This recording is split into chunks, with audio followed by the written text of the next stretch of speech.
আমরা বেশি বেশি নেক আমলের মাধ্যমে এই বয়সে বরকত নিয়ে আসার চেষ্টা করি। এই দুনিয়াবী জীবন কয়েকদিনের, কিছুদিন পরে আমরা চলে যাব, দুনিয়া থেকে চলে যেতে হবে। এই দুনিয়ার ক্ষমতা দেখেন কয়েকদিনের। এই যে বাংলাদেশের যে যে শাসন ব্যবস্থা, কেউ যদি নির্বাচিত হয়েও আসে 5 বছর শান্তি, তার 5 বছর শুধু দৌড়াদৌড়ি করে থাকতে হয়। সম্মানিত মুসল্লিবৃন্দ, সম্মানিতা মা ও ভগ্নীগণ, এই দুনিয়াতে মানুষের বেঁচে থাকার মূল উদ্দেশ্য কি? কেন আমরা এই দুনিয়াতে আসলাম এবং আমাদের এখানে বেঁচে থাকার আমাদের মনের মূল উদ্দেশ্যটা কি?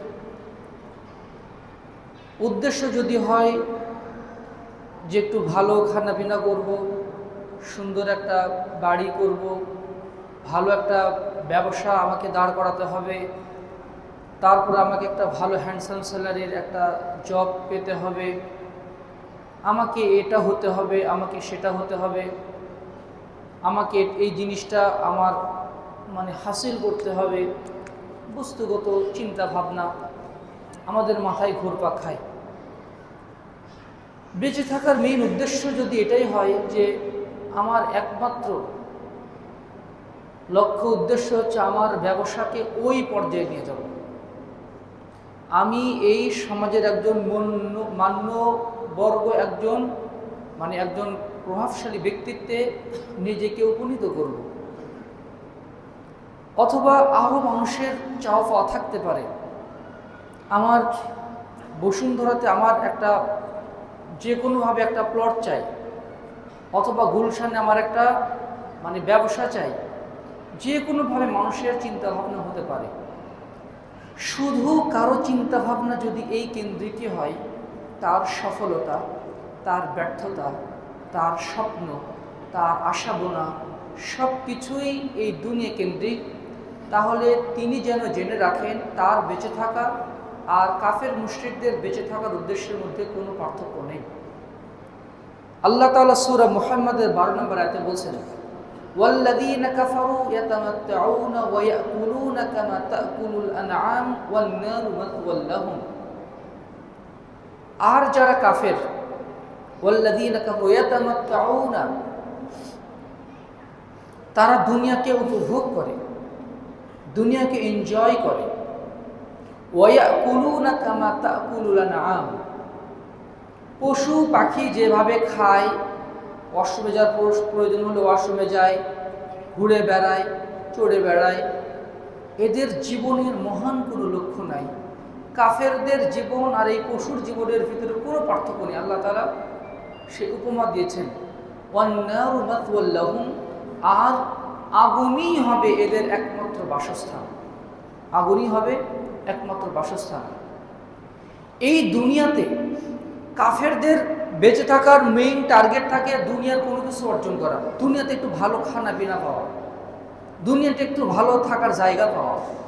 হ্যাঁ, এটা থাকতে পারে, কিন্তু এটাই যদি মূল উদ্দেশ্য হয়, তাহলে তার বেঁচে থাকা এই দুনিয়াতে তার জীবন আর পশু পাখি, গরু গাধা ঘোড়া মহিষ, এগুলোর যে এরকম জীবন, আর যাদের চিন্তা ভাবনা শুধু দুনিয়া কেন্দ্রিক, তাদের জীবনের ভিতরে কোনো পার্থক্য নেই। আল্লাহ তাআলা স্বয়ং সূরা মুহাম্মাদের 12 নম্বর আয়াতে এটা তুলে ধরেছেন।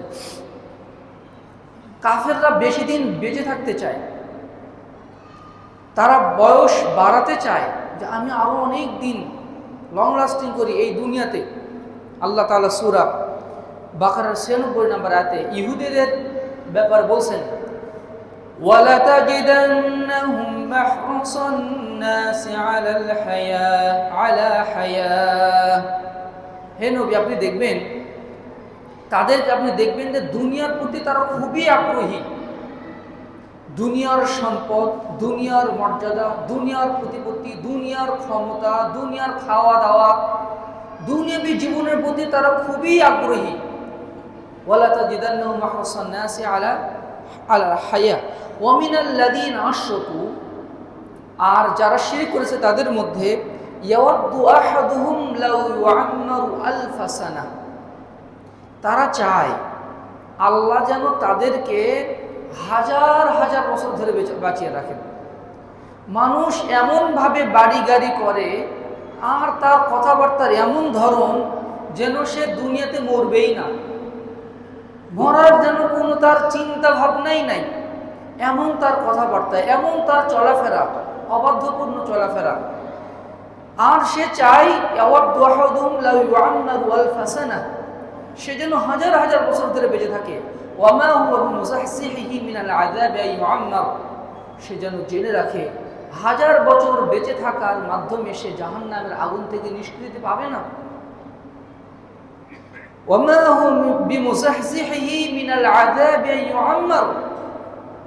এই দীর্ঘদিন বেঁচে থাকা তাদেরকে জাহান্নামের আগুন থেকে মুক্তি দিতে পারবে না। আল্লাহু বাসীরুম বিমা ইয়ামালুন, নিশ্চয়ই তারা যা করে আল্লাহ তাআলা সব কিছু দেখছেন, পর্যবেক্ষণ করছেন।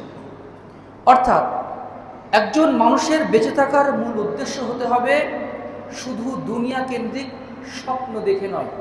একজন কাফেরের চিন্তাভাবনা, কাফেরের সফলতা শুধু দুনিয়া কেন্দ্রিক ঘুরপাক খায়, আর একজন মুমিনের স্বপ্ন দুনিয়ার সীমানা ছাড়িয়ে আকাশ পর্যন্ত প্রলম্বিত হয়, জান্নাত পর্যন্ত প্রলম্বিত হয়। সে যেমন দুনিয়াতে শান্তিতে থাকতে চায়, তার চেয়েও বেশি আগ্রহী থাকে জান্নাতে শান্তিতে থাকার ক্ষেত্রে। দুনিয়ার ব্যাপারে সে স্যাক্রিফাইস করে, দুনিয়াতে একটু কষ্ট ভোগ করলাম কোনো সমস্যা নেই, দুনিয়াতে একটু মেনে নিলাম কোনো সমস্যা নেই, আর্থিক কষ্ট, একটু মানসিক কষ্ট, একটু রোগের কষ্ট আমি মেনে নিলাম, কিন্তু আমি আখিরাতে শান্তিতে থাকতে চাই। মুমিন বান্দা মূলত দুনিয়ার শান্তির চেয়ে, দুনিয়াবী সফলতার চেয়ে আখিরাতের সফলতাকে তারা বেশি প্রাধান্য দিয়ে থাকেন। এই যে মানুষের দুনিয়াতে যে বেঁচে থাকা, আমাদের কিন্তু জীবনের কয়েকটা পর্ব আছে, মানুষের জীবনের 5টা স্তর আছে। আমাদের জীবনের প্রথম স্তর ছিল আলামুল আরওয়াহ, রূহের জগতে। আল্লাহ তাআলা আদম আলাইহিস সালামকে প্রথমে নিজ হাতে সৃষ্টি করলেন 3 থেকে কাদামাটি থেকে। আদম আলাইহিস সালামকে সৃষ্টি করার পরে সেখানে রূহ ফুৎকার করে দিলেন। রূহ ফুৎকার করে দেওয়ার পরে আদম আলাইহিস সালামকে জীবন দান করার পরে আদম আলাইহিস সালামের পিঠ বুলিয়ে দিলেন। আমরা যারা পৃথিবীতে আসবো সবাইকে পিঠ থেকে বের করে আনলেন। সেদিন আমরা সবাই ছিলাম পিপিলিকার মতো। আমাদেরকে সামনে রেখে আল্লাহ তাআলা একটা ওয়াদা নিলেন আমাদের কাছ থেকে, আলাস্তু বিরাব্বিকুম, আমি কি তোমাদের রব নই?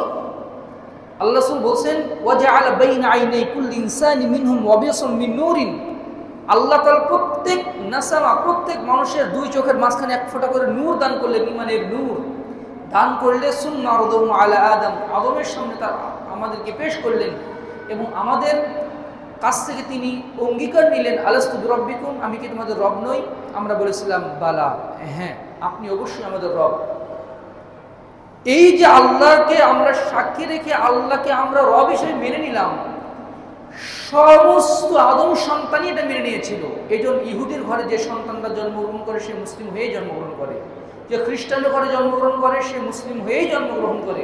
অর্থাৎ প্রত্যেক আদম সন্তানই ফিতরাতের উপরে, ইসলামের উপরে জন্মগ্রহণ করে, কিন্তু তার বাবা মা, তার পারিপার্শ্বিকতা, তার সমাজ তাকে অন্যদিকে ডাইভার্ট করে নিয়ে চলে যায়। এই যে রূহের জগৎ, রূহের জগতে আমরা যার যার সাথে সাক্ষাৎ করেছিলাম, এই দুনিয়াতে তার সাথে আমাদের অবশ্যই সাক্ষাৎ ঘটবে। রূহের জগতে যাদের সাথে আমার সাক্ষাৎ হয়েছিল এই পৃথিবীতে, তাদের সাথে সাক্ষাৎ না হওয়া পর্যন্ত আমাদের মৃত্যু হবে না। আমাদের তাদের সাথে সাক্ষাৎ হবে অনুরূপভাবে। এই রূহের জগৎ থেকে, এটা ছিল আমাদের জীবনের প্রথম স্টেপ, প্রথম পর্যায়ে। তারপরে আসলাম আমরা পিতামাতার মাধ্যমে আমাদের মায়ের গর্ভে। মায়ের গর্ভ ছিল আমাদের জীবনের 2 নম্বর স্টেপ, 2 নম্বর স্তর। এখানে আমরা 9 মাস 10 দিন বা তার চেয়ে কিছু কম বেশি আমরা থাকলাম। এই থাকার মাধ্যমে যখন মায়ের ভ্রূণের বয়স 120 দিন হয়, 4 মাস হয়ে যায়, তখন আল্লাহ তাআলা রূহটাকে ফেরেশতার মাধ্যমে নিয়ে এসে মায়ের গর্ভে ওই ভ্রূণের ভিতরে আল্লাহ তাআলা প্রবেশ করান। 4 মাস বয়সে, 4 মাস বয়স, ভ্রূণের বয়স যখন 4 মাস হয়ে যায়, এই জন্য 4 মাস বয়সের পরে কেউ যদি তার পেটের বাচ্চাকে নষ্ট করে, সে সরাসরি মানুষ হত্যার মতো পাপে পাপিষ্ট হয়ে যায়। এখানে আমরা থাকলাম কিছুদিন, এরপরে আল্লাহ তাআলার যখন হুকুম চলে আসে, আল্লাহ তাআলা গর্ভ থেকে বের হয়ে আসার একটা পথ তৈরি করে দেন এবং আমাদেরকে দুনিয়াতে প্রেরণ করেন। এই দুনিয়া হচ্ছে আমাদের জীবনের তৃতীয় স্টেপ, তৃতীয় স্তর। আমাদের সামনে আরো দুইটি স্তর আছে, একটা হচ্ছে কবরের জীবন, বারজাখী জীবন, আর লাস্ট ডেস্টিনেশন, লাস্ট আমাদের গন্তব্য হচ্ছে আখিরাতের জীবন। সেখানে হয় শান্তি না হয় আযাব, দুটোর ভিতরে যে কোনো একটি আমাদের জন্য নির্ধারিত থাকবে। সম্মানিত মুসলিমবৃন্দ, আমরা এখন অবস্থান করছি জীবনের 3 নাম্বার পর্যায়ে। আমাদের মৃত্যুর সাথে সাথে আমাদের বারজাখী জীবন শুরু হবে। কিয়ামত দিবসের আগ পর্যন্ত কবরের যে জিন্দেগি, এটাকে বলা হয় আলামুল বারজাখ, পর্দার দিবস। অর্থাৎ পর্দার মানে জগৎ, অর্থাৎ যেই জগৎটাকে সবার কাছ থেকে আড়াল করে রাখা হয়েছে। যারা মুমিন বান্দা এই আলামুল বারজাখে তার শান্তিতেই থাকেন, কিন্তু যারা মুমিন বান্দা নন, মুনাফিক হয়ে, কাফের হয়ে, ফাসিক হয়ে মৃত্যুবরণ করেছে, ফাজের হয়ে, তাহলে তাদের মৃত্যুর সাথে কবরটাই তার জাহান্নামের টুকরাই পরিণত হয়ে যায়। আল্লাহ ইয়াযু বিল্লাহ। এই দুনিয়াতে সেজন্য আমরা যখন বেঁচে থাকি তখন আল্লাহ তাআলা মৃত্যুবরণ করতে নিষেধ করেছেন, কারণ এই জীবদ্দশাতে আমরা যতটুকু আমল করতে পারি এটাই হচ্ছে আমাদের সম্বল, এটা হচ্ছে আমাদের মূল পুঁজি, মূল ধন। এটা দিয়েই আমাদেরকে আখিরাতে শান্তি কিনতে হবে, শান্তি পেতে হবে। এই জন্য রাসূলুল্লাহ সাল্লাল্লাহু আলাইহি ওয়াসাল্লাম বলেছেন, লা ইয়াতামান্না আহাদুকুমুল মাউত, তোমাদের কেউ যেন খবরদার মৃত্যু কামনা না করে। সহিহুল বুখারীর 2735 নম্বর হাদিস। আল্লাহ সাল্লাল্লাহু আলাইহি ওয়াসাল্লাম বলছেন, লা ইয়াতামান্না আহাদুকুমুল মাউত, তোমাদের কেউ যেন মৃত্যু কামনা না করে। ইম্মা মুহসিনান ফালাআল্লাহু ইয়াজদাদু, যদি সে নেককার বান্দা হয়, হয়তো বা আর 2টা দিন বেঁচে থাকলে আরো 5 ওয়াক্ত সালাত আদায় করতে পারবে, আরো কয়েকবার জিকির আজকার করতে পারবে, জীবনের বড় একটা গুনাহ থেকে সে তওবা করতে পারবে, সে নেককার বান্দায় পরিণত হয়ে যেতে পারে।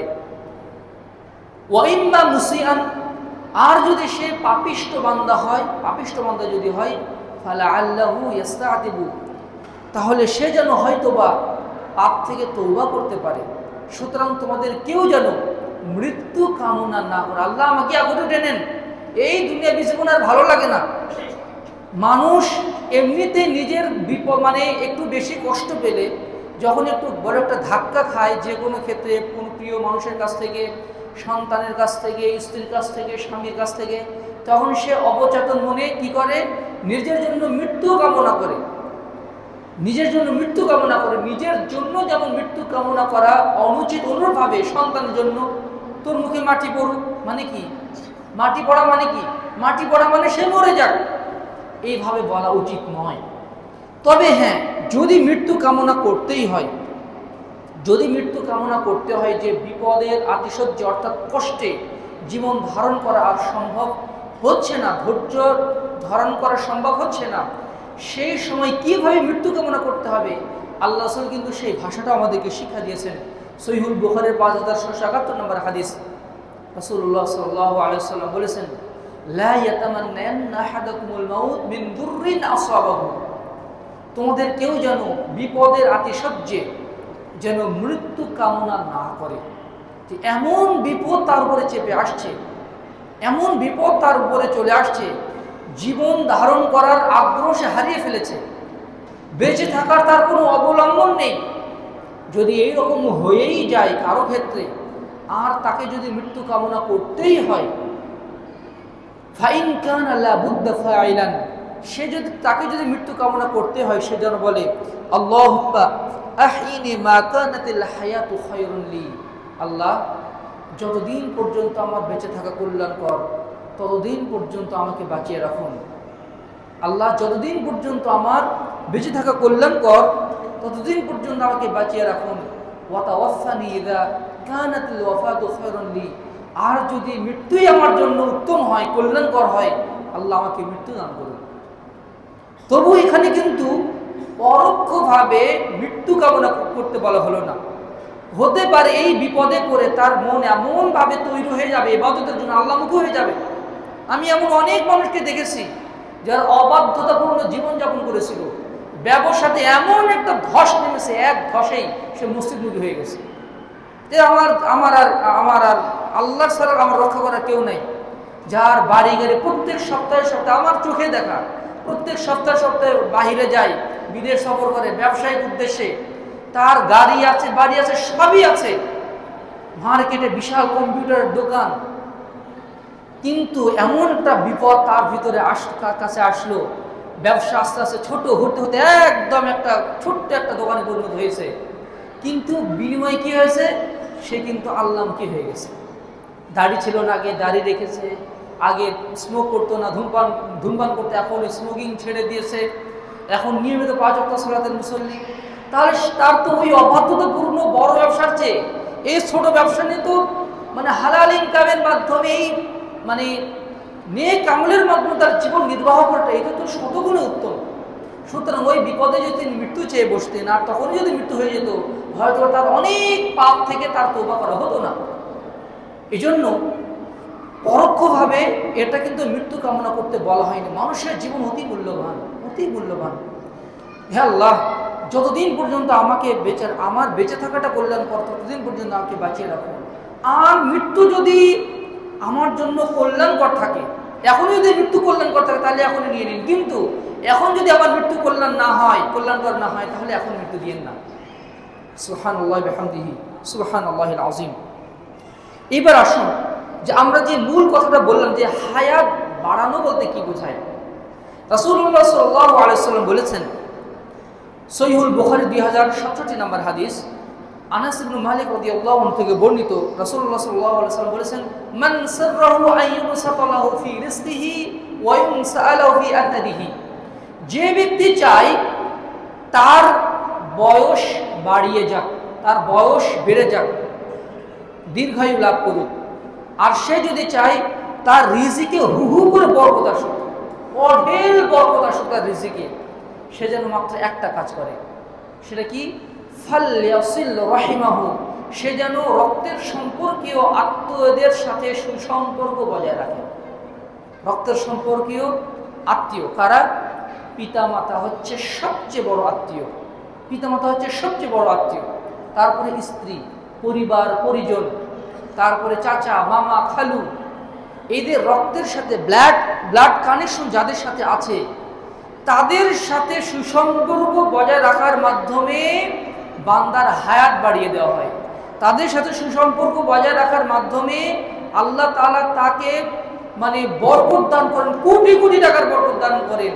তার মানে বরকত বলতে শুধু টাকার বরকত না, স্বাস্থ্যের বরকত, সন্তান সন্ততির বরকত, ইবাদতের বরকত, নেক আমলের বরকত, জিকির আজকারের বরকত, যাবতীয় বরকতে আল্লাহ তাআলা তাকে সিক্ত করে রাখেন। এই ব্যাখ্যাটা আমি পরে আসছি, প্রথমে আগে একটা দিক আলোচনা করি, সেটা হচ্ছে আসলে বয়স বাড়া বলতে কি বোঝায়। বয়স বাড়া বলতে কি বোঝায়? এই বয়স বাড়ার ব্যাখ্যা হচ্ছে তিনটা। আল্লামা ইবনে হাজার আসকালানী রাহিমাহুল্লাহ বলেছেন এবং ইমাম ইবনে তাইমিয়া রাহিমাহুল্লাহ আলোচনা করেছেন মাজমুউল ফাতাওয়ার মধ্যে। বয়স বাড়ার ব্যাখ্যা হচ্ছে তিন ভাবে হতে পারে। মানুষের বয়স আল্লাহ তাআলা তিন ভাবে বাড়াতে পারেন। এক, তার বয়সে, ছোট্ট বয়সে বিপুল পরিমাণে বরকত দান করা। হায়াত পেয়েছে অল্প, এত বেশি নেক আমল করেছে। আরেকজন 60 বছর হায়াত পেয়েও এত নেক আমল করতে পারেনি, সে 20 বছর বয়সে যত নেক আমল করতে পেরেছে। এটা হচ্ছে বয়সের বরকত। ধরুন বেরাইদ এলাকা থেকে দুইজন লোক সৌদি আরবে গেল কাজের ভিসা নিয়ে, 5 বছর থাকবে। একজন একটু সিরিয়াস, কাজ করে তো করে, অফিস টাইম একদম এমনভাবে আমানতদারদের সাথে করে, কাফিল তার প্রতি একদম সন্তুষ্ট, কয়েক মাসের মধ্যেই প্রমোশন, আর বেতন রিয়ালের পর রিয়াল মানে বেড়ে গেল। আর ডিউটি শেষে সে আবার পার্ট টাইম জব করে, কারণ সময় পেয়েছে মাত্র 5 বছর। এই 5 বছরে আমাকে ইনকাম করতে হবে, যেন দেশে গিয়ে ঋণ করে এসেছি অথবা ভালো একটা বিজনেস তৈরি মানে দাঁড় করাতে পারি। এই 5 বছর আমার জীবনের মূল ইনকাম। সে এমনভাবে সময়গুলোকে কাজে লাগিয়েছে যে মানে কফিলকে সন্তুষ্ট করেছে, ফলে তার কয়েক মাস পরে তার প্রমোশন হয়েছে, বেতন বৃদ্ধি পেয়েছে। আবার সে পার্ট টাইম জব করেছে, বসে থাকেনি, পার্ট টাইম জবের মাধ্যমে সে ভালো মোটা অঙ্কের একটা রিয়াল সে মানে সঞ্চয় করতে পেরেছে। আরেকজন কি করেছে, অলস অলস টাইপের, যেটা তার ডিউটিতে পরে যায়, ডিউটির মধ্যে মোবাইল দেখে শুধু, কফিল তার প্রতি অসন্তুষ্ট, এর কোনো প্রমোশনই হয়নি, যে টাকা ইনকাম করে শুধু উড়ায়, খালি উড়ায়। এমন অনেক আছে না, বিদেশে গেছে, বাবা মার টাকা পয়সা নিয়ে জমি বিক্রি করে, পরে শেষে কি হয়েছে, আবার এখান থেকে টাকা পাঠিয়ে টাকা আবার নিয়ে আসতে হয়েছে। এমনও কিন্তু হয়। এই যে এই জীবনটাকে মানে তার মানে কাজের প্রতি উদাসীন, তার লক্ষ্যের উপরে উদাসীন। 5 বছর যখন শেষ হয়ে গেল, দেখা যাচ্ছে যে মানে সিরিয়াস ছিল, সে 30-40 লাখ টাকা নিয়ে একদম হাসি মুখে চলে আসলো দেশে। আরেকজন কোনো মতে শুধু গাড়ি ভাড়াটা নিয়ে চলে আসলো, হয়তো একদম মামুল মানে সামান্য কিছু নিয়ে চলে আসলো, হয়তো কোনো মতে তার মানে ঋণটা পরিশোধ হলো, অথবা ঋণের বোঝা কিছুই হলো না। অনেক আছে খালি হাত পা নিয়ে চলে আসে। এখানে আপনি দেখেন, দুই ব্যক্তি হাতে মানে সময় পেয়েছে 5 বছর পেয়েছে, কিন্তু একজন সময়টাকে ভালোভাবে কাজে লাগানোর কারণে সে এই 5 বছরে এমন কাজ করেছে যেন সে 20 বছর ধরে সৌদি আরবে ছিল। আরেকজন 5 বছর মানে সময় পেয়েছে, কিছুই করতে পারেনি, যেন সে সৌদি আরবেই যায়নি। আল্লাহ তাআলা কারো হায়াতে যারা আত্মীয়দের সাথে সুসম্পর্ক বজায় রাখে, আল্লাহ তাআলা তাদের হায়াতে এমন বরকত দান করেন, অল্প বয়সে এত বেশি নেক আমল করতে পারেন যেন সে আরো 60 বছরে মৃত্যুবরণ করেছে, যেন সে দুনিয়াতে 160 বছর 200-300 বছর বেঁচেছিল। আল্লাহ তাআলা এমন বরকত তার জীবনে দান করেন। এটা একটা ব্যাখ্যা। 2 নম্বর হচ্ছে, আল্লাহ তাআলা সত্যিকার অর্থেই তার হায়াত বাড়িয়ে দেন। তার বয়স ছিল 60, সেখান থেকে 65। এটা কিভাবে সেটা আমি পরে বলছি। আরেকটি হচ্ছে, আল্লাহ তাআলা তার হায়াতে এমন বরকত দান করেন, নেক আমল করেন, তার মৃত্যুর পরেও তার সুনাম সুখ্যাতি, তার কাজের প্রভাব এমনভাবে সমাজে প্রচারিত হয় যেন সে এখনো দুনিয়াতে বেঁচে আছে। এমন অনেক মানুষ আছে যারা মৃত্যুবরণ করার পরেও তাদের নাম সমাজে এমনভাবে উচ্চারিত হয় যেন তিনি এখনো মরেননি, যেন তাদের কাজের প্রভাব, তাদের যে মানে উন্নয়নমূলক কাজ, অথবা মানুষের সাথে তারা যে মানুষের উপকার করেছেন, মানুষ এখনো তাদেরকে শ্রদ্ধা করে স্মরণ করে, এগুলো মানুষ যেন মরেও অমর হয়ে আছেন। এটা কিন্তু একটা বয়সের বরকত। 2 নম্বর যেটা বললাম যে আক্ষরিক অর্থে যে বয়স বাড়া, এটার অর্থ কি, এটার ব্যাখ্যা কি, মূল ব্যাখ্যা কি, এটা আমি নিজের পক্ষ থেকে বলছি না। ইমাম ইবনে তাইমিয়া রাহিমাহুল্লাহ মাজমুউল ফাতাওয়ার মধ্যে ব্যাখ্যা করেছেন। আল্লাহ তাআলা বলছেন, কয়েক জায়গায় কোরআনের কয়েক জায়গায় এসেছে, আল্লাহ তাআলা বলছেন সূরা আরাফের 34 এবং সূরা নাহলের 61 নম্বর আয়াত, ওয়ালিকুল্লি উম্মাতিন আজাল ফাইযা জাআ আজালুহুম লা ইস্তাখিরুনা সাআতাও ওয়া লা ইস্তাকদিমুন। প্রত্যেক উম্মতের, প্রত্যেক ব্যক্তির একটা নির্দিষ্ট হায়াত আছে। যখন সে ওই নির্দিষ্ট হায়াত ফুরে যাবে, ওই সময়ই তাকে তার জান কবজ করা হবে। একটু সময় বাড়িয়েও দেওয়া হবে না, একটু সময় কমানো হবে না। যদি লেখা থাকে তার মৃত্যু হবে 12টা 35 মিনিট 31 সেকেন্ডে, 31 সেকেন্ডেই তার মৃত্যু হবে, 32 সেকেন্ডেও গড়াবে না, 1 সেকেন্ড আগে 30 সেকেন্ডও গড়াবে না, ওই সেকেন্ডেই তার মৃত্যু হয়ে যাবে। তাহলে বয়স বাড়বে কিভাবে?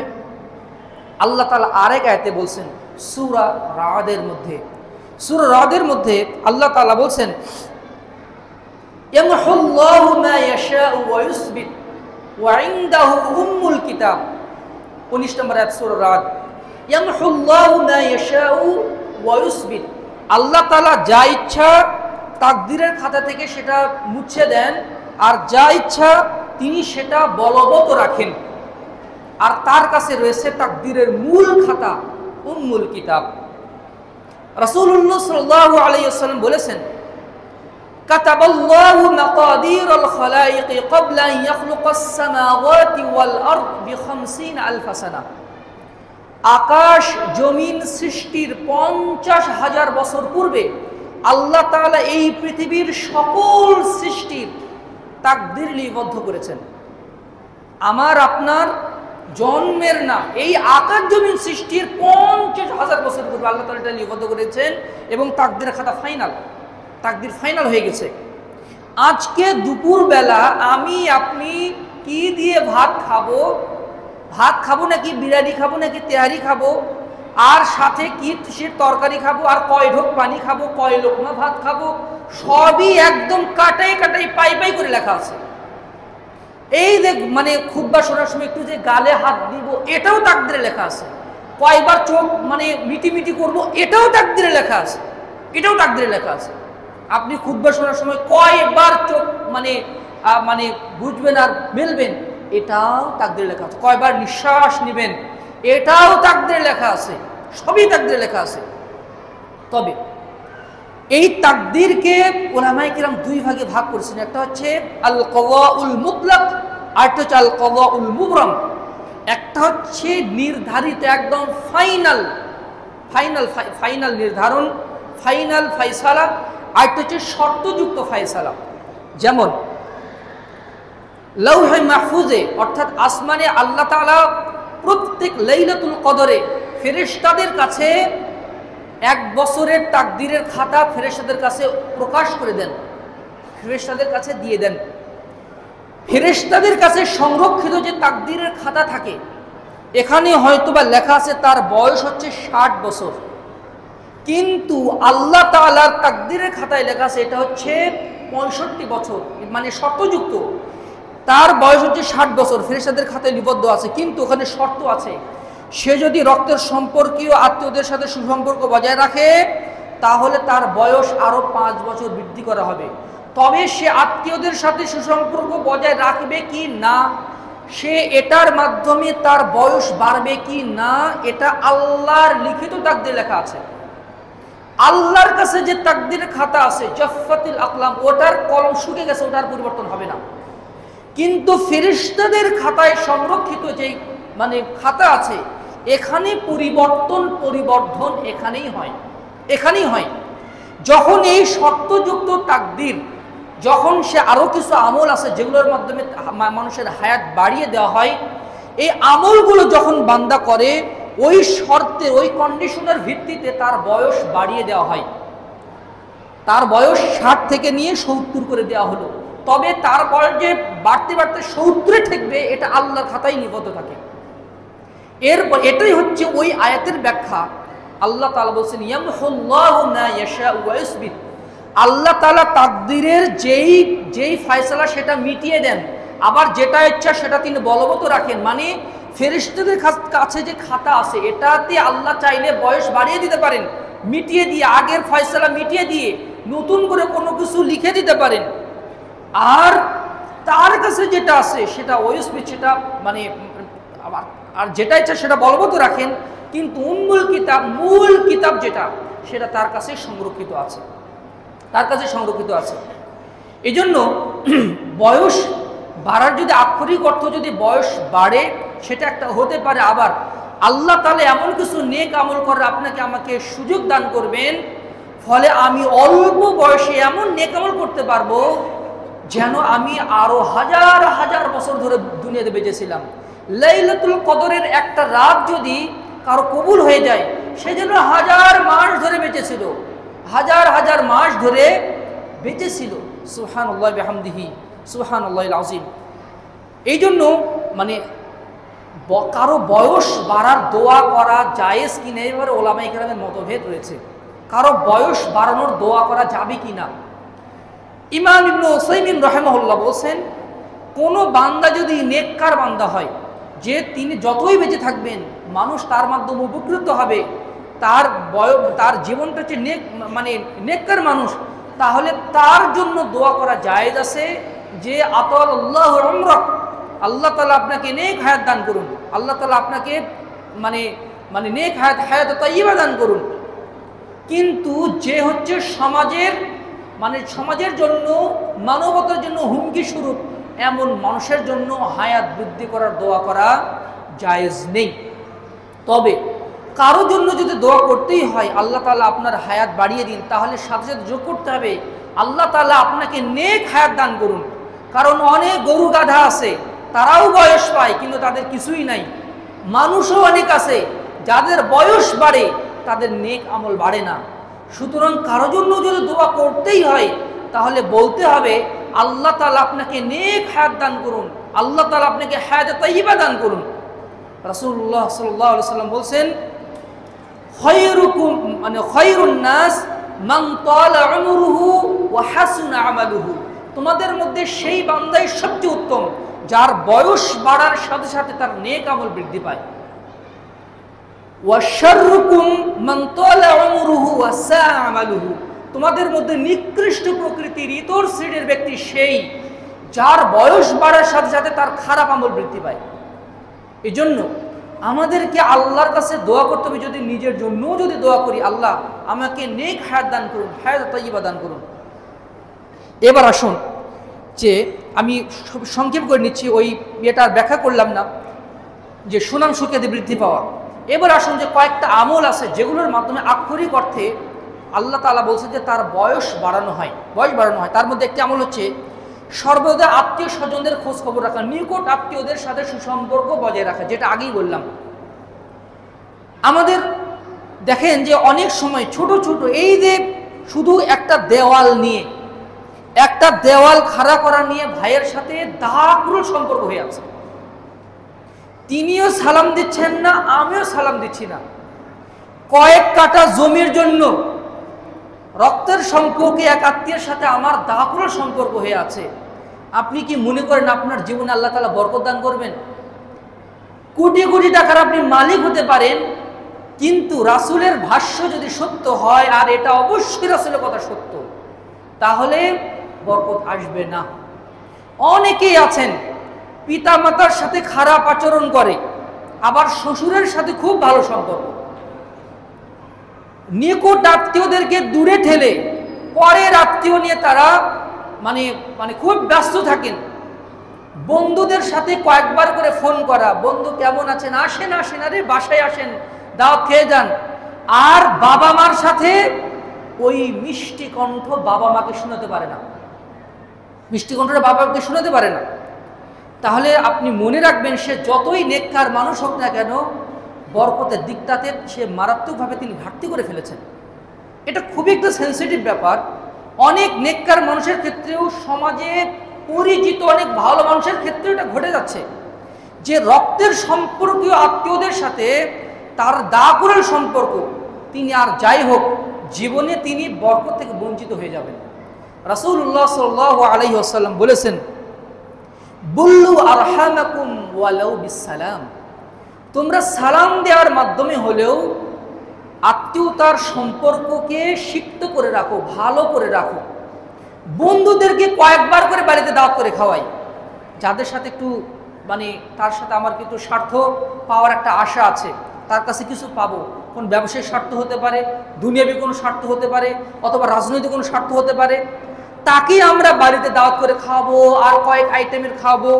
কিন্তু আমারই যে নিকট আত্মীয়, হয়তোবা তার সহায় সম্পত্তি কম, হয়তোবা তার সেই রকম কিছু নাই, তাকে ভুলেও একদিন দাওয়াত করে খাওয়ানোর কথা আমার মনেই আসে না, মনে কখনো উদয় হয় না। তাহলে এটা আমরা রিস্কের মধ্যে আছি, রিস্কের মধ্যে আছি। পিতা মাতাকে কষ্ট দিয়ে যারা তার ওয়াইফকে বেশি প্রাধান্য দান করেন, এই রকম মানুষ জীবনে শান্তিতে আছে। আমি জানি না শান্তিতে আছে কি না, আমি জানি না, আমি দেখিনি কাউকে যে পিতা মাতাকে কষ্ট দিয়ে, হ্যাঁ তিনি টাকা পয়সার মালিক হতে পারেন, গাড়ি বাড়ি তার থাকতে পারে, সব কিছুই থাকতে পারে, কিন্তু শান্তির যে জায়গাটা, অন্তরে যে স্যাটিসফ্যাকশনের জায়গাটা, শান্তি কিন্তু টাকা দিয়ে কিনে পাওয়া যায় না। আপনার অন্তরে যদি মারাত্মক একটা টেনশন থাকে, এসির ঠান্ডা বাতাস কিন্তু আপনার শরীরকে ঠান্ডা করতে পারবে, আপনার হৃদয়কে কিন্তু ঠান্ডা করতে পারবে না। শান্তি একটা আলাদা ব্যাপার, যেটা আল্লাহর পক্ষ থেকে আসে। হ্যাঁ, কিছু কিছু আত্মীয় আছে যারা খুবই ফিতনাবাজ, খুবই ধ্বংসাত্মক এবং খুবই তারা আপনি ইচ্ছায় অনিচ্ছায় আপনার ক্ষতি করার চেষ্টা করবে। হ্যাঁ, অনেক বাবা মা আছে যারা তাদের সন্তানের মধ্যে জুলুম করেছে, এমন অনেক পিতামাতা আছে যারা তাদের সন্তানের মধ্যে জুলুম করেছে। ওই পিতামাতা সন্তানের উপরে জুলুম করার জন্য অবশ্যই অবশ্যই আল্লাহর কাছে দাবদ্ধ থাকবেন, কিন্তু সন্তানের করণীয় হচ্ছে ওই পিতামাতার সাথে ভালো সম্পর্ক রাখার চেষ্টা করা, তাদের হক তাদেরকে দেওয়া আর আল্লাহর কাছে তাদের হকটা কামনা করা। তিনি যদি দুনিয়াতে বরকত পেতে চান, দুনিয়াতে যদি বরকত পেতে চান, শ্বশুরের কাছে শাশুড়ির কাছে বারবার ফোন দেওয়া, কিন্তু বাবা মার কাছে ফোন দেওয়ার মনেই থাকে না, এটাও কিন্তু অনেক ভাইয়ের ক্ষেত্রে দেখা যায়। এটা যেন না হয়, এটা যেন না হয়। মা বাবা যেন বুঝতে না পারেন যে আমার চেয়ে শ্বশুর বাড়িকে বেশি প্রাধান্য দেওয়া হচ্ছে। এমনটা হলে এখানে সমস্যা আছে। তবে এর মানে এই না শ্বশুর বাড়িকে একবারে অগ্রাহ্য করে দিবেন, এটাও কিন্তু না। মানে মাকে প্রাধান্য দিতে গিয়ে মানে ওয়াইফকে যে একদম তার অধিকারকে নষ্ট করে দিবেন, এটাও কিন্তু না। ব্যালেন্স করার চেষ্টা করা, আর এটা অনেক টাফ একটা ব্যাপার অনেকের ক্ষেত্রে। এই জন্য আত্মীয়তার সম্পর্ক বজায় রাখা, এর মাধ্যমে আপনি প্রভূত কল্যাণ আল্লাহর কাছ থেকে হাসিল করতে পারবেন। রাসূলুল্লাহ সাল্লাল্লাহু আলাইহি ওয়াসাল্লাম বলছেন, লাইসাল ওয়াসিলু বিল বুকাফা, হাদিয়া আদান প্রদান যার সাথে হয় তার সাথে ভালো সম্পর্ক বজায় রাখার নাম আত্মীয়তার সম্পর্ক রক্ষা করার না। আত্মীয়তার সম্পর্ক রক্ষাকারী কে? যেই আত্মীয়, যেই চাচা, যেই মামা, যেই খালা খালি আমাকে কষ্ট দেয়, জমি জমা লিখে দিয়েছে, কষ্ট দিয়েছে, এটা করেছে, জুলুম করেছে, এতটা সত্ত্বেও তাকে সালাম দিচ্ছে, তাকে বাসায় দাওয়াত করে, তাকে হাদিয়া পাঠায়, আল্লাহ সাল্লাল্লাহু আলাইহি ওয়াসাল্লাম বলছেন এই হচ্ছে প্রকৃত আত্মীয়তার সুসম্পর্ক রক্ষাকারী। আপনি আমাকে হাদিয়া দিলেন, আমিও আপনাকে হাদিয়া দিব, এটা তো সিম্পল। এই আত্মীয়তার সম্পর্ক বজায় রাখার মধ্যে কোনো ক্রেডিট নেই। ক্রেডিট কোন আত্মীয়তার সম্পর্ক বজায় রাখার মধ্যে? যেই আত্মীয় বারবার আপনাকে ঠকাচ্ছে, বারবার আপনাকে কষ্ট দিচ্ছে, আর আপনি বারবার তার সাথে সম্পর্ক জোড়া লাগানোর চেষ্টা করছেন, আপনার অন্তর ক্ষত বিক্ষত, তার কথার আঘাতে, তার মানে ক্ষমতার আঘাতে, অপব্যবহারের আঘাতে আপনার হৃদয়টা জর্জরিত হয়ে আছে, কিন্তু আপনার হৃদয়ের জখমটাকে ঢেকে রেখে আপনি মুখে হাসি নিয়ে তার সাথে যখন কথা বলবেন, এটা অভূতপূর্ব একটা ব্যাপার, আল্লাহর কাছ থেকে একটা পুরস্কার, আল্লাহর কাছ থেকে আপনি পেয়ে যাব। এমন বরকত আল্লাহ তাআলা আপনার সম্পদে দান করবেন, এমন বরকত আল্লাহ তাআলা আপনার কথাতে, আপনার আমলে, আপনার স্ত্রী পরিবার পরিজনে আল্লাহ তাআলা দান করবেন, যে আপনি কখনো কল্পনাই করতে পারবেন না, কখনো কল্পনাই করতে পারবেন না। আল্লাহ তাআলা কিভাবে আপনাকে বরকতে সিক্ত করতে পারেন, আর কিভাবে আপনার হায়াতে, আপনার আমলে আল্লাহ তাআলা বরকত দিবেন। 2 নম্বর হচ্ছে উত্তম চরিত্র অর্জন করা। রাসূলুল্লাহ সাল্লাল্লাহু আলাইহি ওয়াসাল্লাম বলেছেন যে, আরেকটা আগের হাদিস, রাসূল সাল্লাল্লাহু আলাইহি ওয়াসাল্লাম বলছেন, যে ব্যক্তি চায় তার হায়াতটা বৃদ্ধি পাক, সে যেন মানুষের সাথে সদাচরণ করে। যাকে সদাচরণ, আমি হাদিস সবগুলো বলছি না, সময় সংক্ষিপ্ত, যাকে সদাচরণ দেওয়া হয়েছে তাকে যেন পৃথিবীর সব কল্যাণে তাকে ঢেলে দেওয়া হয়েছে। সদাচরণ কি? সদাচরণকারী কে? সদাচরণ একটা আছে আল্লাহর সাথে সদাচরণ, এটা অবশ্যই থাকতে হবে। সালাত আদায় করা, সিয়াম পালন করা, আল্লাহর হক আল্লাহকে দেওয়া, এটা সদাচরণ, আল্লাহর সাথে সদাচরণ। রাসূলের সুন্নতকে পালন করা, রাসূলের নির্দেশনাকে সঠিকভাবে পালন করা, এটা রাসূলের সাথে সদাচরণ। আর মানুষের সাথে সদাচরণ ভালো ব্যবহারের মাধ্যমে। এই ত্রিমুখী সদাচরণ যদি কারো ভিতরে না আসে, তাহলে আদর্শের ভালো বান্দা না। অনেকেই আছেন মাশাআল্লাহ তাহাজ্জুদ গুজার, মাশাআল্লাহ কয়েকবার হজ করেছেন, এমনকি ইবাদত বন্দেগীতে জিকির আজকাল খুবই ভালো, কিন্তু মুখের ভাষাটা খুবই খারাপ, তার আচার আচরণ খুবই খারাপ, মানুষকে তুচ্ছতাচ্ছিল্য বলে কথা বলেন, তাহলে তিনি রিস্কের মধ্যে আছেন। তিনি আসলে ভালো মানুষ নন, তিনি আসলে সদাচরণকারী ব্যক্তি নন। একটা হাদিস রাসূলুল্লাহ সাল্লাল্লাহু আলাইহি ওয়াসাল্লাম পক্ষ থেকে বর্ণিত হয়েছে, মুসনাদে আহমদের 9675 নম্বর হাদিস। আল্লাহ সাল্লাল্লাহু আলাইহি ওয়াসাল্লাম বলেছেন, এক ব্যক্তি, আবু রাদিয়াল্লাহু আনহু বলছেন, এক ব্যক্তি আল্লাহ রাসূলের কাছে আসলো, এসে বলছে, ইয়া রাসূলুল্লাহ, ইন্না ফুলানাতান তুযকুরু মিন কাসরাতি সালাতিহা ওয়া সিয়ামিহা ওয়া সাদাকাতিহা। একজন বান্দা আছে, সে বান্দি আছে, মহিলা আছে, প্রচুর সালাত আদায় করে, মাশাআল্লাহ, ফরজ সালাত আদায় করে তো করে, ফরজ সালাতের আগের পরে যে সুন্নত সালাত, রাতের তাহাজ্জুদের সালাত, তারপরে ইশরাকের সালাত, চাস্তের সালাত আদায় করে, মাশাআল্লাহ। ফরজ সালাতের পাশাপাশি নফল সালাতে তিনি খুবই সিরিয়াস। আর সিয়াম মাশাআল্লাহ, রমাদানের সিয়াম রাখছেন, তারপরে শাওয়ালের সিয়াম রাখেন, সাপ্তাহিক সিয়াম রাখেন, সোমবার বৃহস্পতিবারে আইএমএ বীজের সিয়াম রাখেন 13, 14, 15 তারিখে প্রত্যেক মাসের। আবার আরাফার সিয়াম, তারপরে হচ্ছে বিশেষ যে সিয়াম আছে আশুরে মুহররমের সিয়াম রাখেন, মাশাআল্লাহ, সিয়ামের ব্যাপারে মারাত্মক তিনি। আর দান সাদগা, ওরে মাশাআল্লাহ, তার হাতের তার কি দান সাদগা, তার কি লম্বা হাত, যেখানে সেখানে কার শুধু চাওয়ার বাকি, তার দেওয়ার বাকি থাকে না। তবে হে রাসূল, তার মধ্যে একটা সমস্যা আছে, এত দানশীল, এত ইবাদত গুজার, তাহাজ্জুদ গুজার, সিয়াম পালনকারী, তবে তার ভাষাটা না খুবই কষ্টদায়ক। ওয়া ইন্নাহা তুযি জিরানাহা বিলিসানিহা, তিনি তার কথার মাধ্যমে তার প্রতিবেশীকে কষ্ট দান করেন, ভাষার মাধ্যমে মানুষ কষ্ট পায় তার মাধ্যমে। আল্লাহ রাসূল বললেন হিয়া ফিন্নার, এই মহিলা জাহান্নামে যাবে। আউযুবিল্লাহি মিনাশ শাইতানির রাজিম। আরেক ব্যক্তি হে রাসূল, ওয়াতুযকারু ফুলানাতান মিন কিল্লাতি সিয়ামিহা ওয়া সাদাকাতিহা ওয়া সিয়ামিহা ওয়া সালাতিহা, আরেকজন মহিলা আছে 5 ওয়াক্ত সালাত মাশাআল্লাহ আদায় করে, কিন্তু নফল সালাত অত আদায় করতে পারেন না, তাহাজ্জুদ ওই রকম হয় না, হয়তো হঠাৎ মোটা তাহাজ্জুদ পড়ে, আর ফরজ সিয়াম রমজান মাসে রাখে মাশাআল্লাহ, কিন্তু নফল সিয়াম ওই রকমভাবে রাখতে পারে না।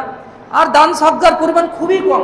ওয়া ইন্নাহা তাসাদ্দাকু বিল আফওয়ারি মিন লাকিতি, পনিরের টুকরা পরিমাণ সে দান সাদগা করে, হয়তো বা 50 টাকা, 100 টাকা, 500 টাকা দান করলো, হয়তো তার সাধ্য অনুযায়ী অল্প অল্প দান করে, কিন্তু তার ভিতরে একটা চমৎকার একটা বৈশিষ্ট্য আছে, ওয়া ইন্নাহা লা তুযি জিরানাহা বিলিসানিহা, ভাষাটা এত সুন্দর করে মানুষের সাথে কথা বলেন, তার মাধ্যমে কেউ কখনো কষ্ট পায় না।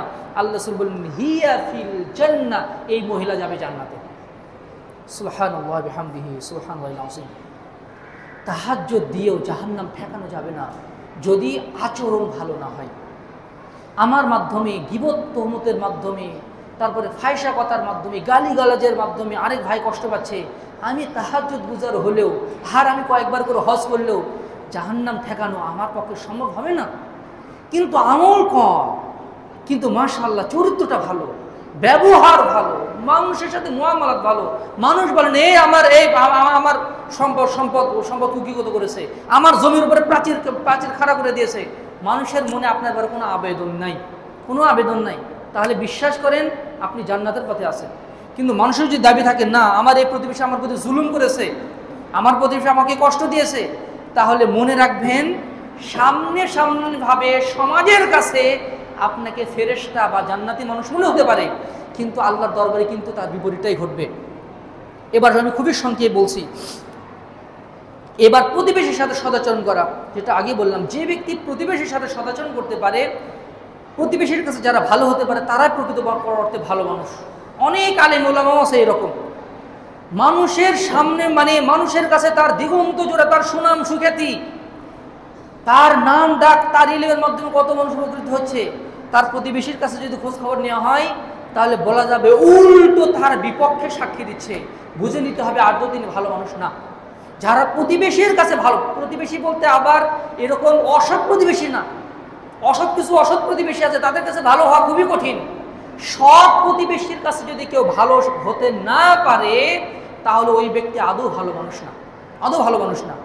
যারা প্রতিবেশীর কাছে ভালো হতে পারে, যারা তার স্ত্রীর কাছে ভালো হতে পারে, যারা তার স্বামীর কাছে ভালো হতে পারে, একজন মহিলা, মানুষ সবাই তাকে ভালো বলে, কিন্তু তার নেককার পরহেজগার স্বামী তার স্ত্রীর প্রতি মনোক্ষুণ্ণ অধিকারের ব্যাপারে, তাহলে ওই স্ত্রী আসলে ভালো মানুষ না। আবার অনেক স্বামী আছে, মানুষের কাছে তার কি সুনাম, সমাজপতি হয়ে তিনি বসে আছেন, কিন্তু স্ত্রীর মনে অভিযোগ আছে, আমার স্বামী আমার এই অধিকার থেকে আমাকে বঞ্চিত করেছে, তাহলে ওই স্বামী সমাজের মুখে যতই ফেরেশতা তুল্য মানুষ হোক না কেন, আসলে তিনি ভালো মানুষ না। এই যে পরিবারের কাছে, স্ত্রীর কাছে, স্বামীর কাছে, সন্তান সন্ততির কাছে, সমাজের কাছে ভালো মানুষ যারা হতে পারে, তাদের ব্যবহারের মাধ্যমে, তাদের মুআমালাতের মাধ্যমে তারা কিন্তু আল্লাহ তাআলা তাদের বয়স বাড়িয়ে দেন। অনেক সন্তান আছে যারা তাদের পিতামাতার বিপক্ষে সাক্ষী দেয় যে আমার পিতামাতা যেন অমানুষ, আমার মা ভালো মানুষ না। অনেক সন্তান কিন্তু মুখ দিয়ে বলে ফেলে, অনেক পিতা তার সন্তানের ব্যাপারে বলে ফেলে, আমার সন্তানটা সেদিন বলতেই হয়, এক মুরব্বী তার সন্তানের মাধ্যমে এত কষ্ট পেয়েছেন, বলছে জানোয়ার এই তো জানোয়ারের সাথে সাক্ষাৎ করতে, চাচা কোথায় গিয়েছিলেন, আমার সাথে ঘটা, বলছে জানোয়ারের সাথে সাক্ষাৎ করতে গিয়েছিলাম। তিনি তার সন্তানকে মিন করছে। আমি প্রথম বুঝতে পারিনি, পরে বুঝলাম যে তার সন্তানের সাথে সাক্ষাৎ করতে গিয়েছিল। এই যে বাবার কাছ থেকে যে একটা সার্টিফিকেট পাওয়া, মন্দ সার্টিফিকেট, তিনি কিন্তু আদৌ ভালো মানুষ হতে পারবেন না। তার বয়সও বরকত আসবে না, তার কোনো কিছুতে বরকত আসবে না। এবার আসুন, কিছু নেক আমল আছে যেগুলো বেশি বেশি আদায় করার মাধ্যমে মানুষ বয়সে বরকত নিয়ে আসতে পারে। যেমনভাবে দেখুন 5 ওয়াক্ত সালাত মসজিদে জামাতের সাথে আদায় করা। রাসূলুল্লাহ সাল্লাল্লাহু আলাইহি ওয়াসাল্লাম বলছেন, হাদিসটা আপনারা অনেক আগে থেকেই জানেন, শুধু স্মরণ করিয়ে দিচ্ছি, যে ব্যক্তি বাড়িতে ওযু করে মসজিদে আসবে ফরজ সালাত আদায়ের উদ্দেশ্যে, মান খারাজা মিন বাইতিহি মুতাহহিরান ইলা সালাতিন মাকতুবাতিন, আদায় করে আবার বাড়িতে চলে যাবে, সুনান আবু দাউদের হাদিস, সে পূর্ণ একটি হজের নেকি পেয়ে যাবে। সুবহানাল্লাহ বিহামদিহি। আচ্ছা বলেন তো, বছরে কয়বার করে হজ করার সুযোগ পাওয়া যায়? আপনি যতই কোটিপতি হোক না কেন, বছরে একবারে বেশি হজ করার সুযোগ পাবেন? ওমরা একাধিকবার করতে পারবেন, বছরে একবারে বেশি হজ করার সুযোগ পাবেন না। কিন্তু দেখেন আল্লাহ তাআলা একটা সুযোগ তৈরি করে দিলেন, আপনি প্রত্যেক দিন 5টা করে হজের পূর্ণ নেকি অর্জনের সুযোগ পাচ্ছেন।